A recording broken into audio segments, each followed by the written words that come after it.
ഒരു അച്ചപ്പക്കഥ കേട്ടാലോ? ജിൻസിക്ക് കുറേ നാളായിട്ട് അച്ചപ്പം തിന്നണമെന്നുള്ള കൊതി. കുറേ ദിവസമായിട്ട് അവൾ പറയുന്നുണ്ട്. ആദ്യം ഉണ്ണിയപ്പം ഉണ്ടാക്കാമെന്ന് കരുതി, പിന്നീട് നെയ്യപ്പമായി, പിന്നെ അതും മാറി അവസാനം അച്ചപ്പത്തിൽ വന്നു നിന്നു. പണ്ട് അവൾ സ്ഥിരമായിട്ട് അച്ചപ്പം ഉണ്ടാക്കുമെന്ന് മമ്മി പറയുന്നത് ഞാൻ കേട്ടിട്ടുണ്ട്. ഞാൻ ആദ്യമായിട്ടാണ് അവൾ അച്ചപ്പം ഉണ്ടാക്കുന്നത് കാണുന്നത്. എന്നാൽ പിന്നെ അച്ചപ്പം ഉണ്ടാക്കുന്നത് കാണാൻ കൂടെ നമുക്കൊരു വീഡിയോയും കിട്ടുമല്ലോ. ഇപ്പോൾ താമസിക്കുന്ന വീട്ടിലേക്ക് ഞങ്ങൾ വന്നിട്ട് ഏകദേശം 4 വർഷം ആകാൻ പോകുന്നു. ഇതുവരെ ഈ വീട്ടിൽ അച്ചപ്പം ഉണ്ടാക്കിയിട്ടില്ല.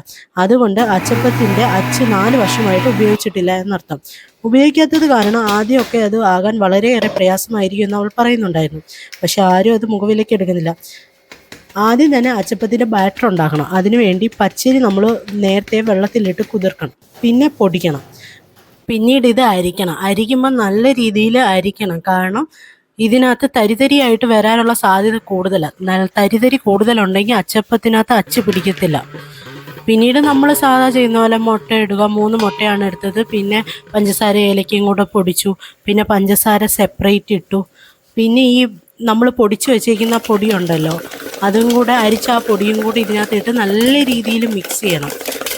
എത്ര നല്ല രീതിയിൽ മിക്സ് ചെയ്യാമോ അത്രത്തോളം നല്ല രീതിയിൽ മിക്സ് ചെയ്തെങ്കിൽ മാത്രമേ അച്ചപ്പം ആ അച്ചിനകത്ത് പിടിച്ച് വരത്തുള്ളൂ. നമ്മൾ നല്ല രീതിയിൽ അങ്ങനെ മിക്സ് ചെയ്യുക. മിക്സ് ചെയ്തതിന് ശേഷം നമ്മൾ ചട്ടി വയ്ക്കുക. ചട്ടി നല്ല രീതിയിൽ ചൂടാവണം. പിന്നെ എണ്ണ ഉപയോഗിക്കണം. എണ്ണ നല്ല രീതിയിൽ ചൂടായതിന് ശേഷം നമ്മുടെ അച്ചുണ്ടല്ലോ, ആ എണ്ണയ്ക്കകത്ത് ഇങ്ങനെ മുക്കി വയ്ക്കണം. അച്ച് നല്ല രീതിയിൽ ചൂടാവണം, എങ്കിൽ മാത്രമേ ബാറ്റർ ആണെങ്കിൽ അച്ചിനകത്ത് പിടിക്കത്തുള്ളൂ. അങ്ങനെ ആദ്യത്തെ തന്നെ നമ്മൾ പരീക്ഷിക്കാൻ പോവുകയാണ്. ആദ്യത്തെ അച്ചാണെങ്കിൽ നല്ല രീതിയിൽ ചൂട് ആക്കിയതിന് ശേഷം ബാറ്ററിലോട്ടിട്ട് ആസ് യൂഷ്വൽ ഫ്ലോപ്പായി പോയി.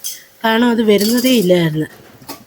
അവൾ പറയുന്നുണ്ട് നമ്മൾ കുറേ നാളായാലും ഉപയോഗിച്ചിട്ട്, അതുകൊണ്ട് ഒരു പ്രാവശ്യം 2 പ്രാവശ്യം കഴിഞ്ഞതിന് ശേഷം മാത്രമേ അച്ചപ്പമായിട്ട് വരത്തുള്ളൂ. അങ്ങനെ അവൾ പറയുന്നത് കേട്ടിട്ട് 1 ആയി, 2 ആയി, 3 ആയി, 4 ആയി, 5 ആയി, എന്നിട്ടും അച്ചപ്പം മാത്രം ആയില്ല. പിന്നെയും നോക്കിക്കൊണ്ടേയിരുന്നു.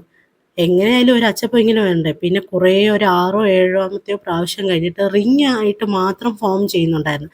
പിന്നീട് നമ്മളാണെങ്കിൽ ആ പാത്രം എടുത്ത് മാറ്റി ചെറിയ പാത്രത്തിനകത്ത് വെള്ളവും കൂടെ ഒഴിച്ച് ചെറിയ പാത്രത്തിൽ മുക്കി നോക്കി. അങ്ങനെ നോക്കിയതിന് ശേഷം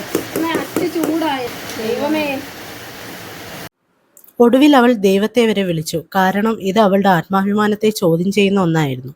ഇതിൽ അവൾ തോറ്റുപോയാൽ ഞാൻ നല്ല രീതിയിൽ കളിയാക്കുമെന്ന് അവൾക്കറിയാമായിരുന്നു. കളിയാക്കലുകൾ അനുഭവിക്കുന്നതിനേക്കാൾ നല്ലത് ദൈവത്തോട് വിളിച്ച് പ്രാർത്ഥിക്കുന്നതാകും നല്ലത് എന്ന് അവൾ കരുതി കാണും. ഒരു അച്ചപ്പമെങ്കിലും ശരിയായില്ല എന്നുണ്ടെങ്കിൽ ജിൻസി എന്ന വൻമരം വീണു. ഇനി ആര് എന്ന ചോദ്യചിഹ്നം ഉണ്ടാകും. അതുകൊണ്ട് സമയം ഒരു വിഷയമേ അല്ലായിരുന്നു അവൾക്ക്. പക്ഷേ ഗ്യാസ് ഫ്യൂവൽ ഞങ്ങൾക്ക് വിഷയമായിരുന്നു. കുറച്ചു നേരം കൂടെ ഞങ്ങൾ വെയിറ്റ് ചെയ്തു നിന്നു. എന്തുവായാലും ദൈവം അവളുടെ പ്രാർത്ഥന കേട്ടു. കാത്തിരുന്ന ആ നിമിഷം എത്തി. കുറേയേറെ ശ്രമങ്ങൾക്കൊടുവിൽ അച്ചപ്പമായി. കുറേയേറെ സമയം നഷ്ടമായെങ്കിലും ഒടുവിൽ അച്ചപ്പം കിട്ടിയല്ലോ.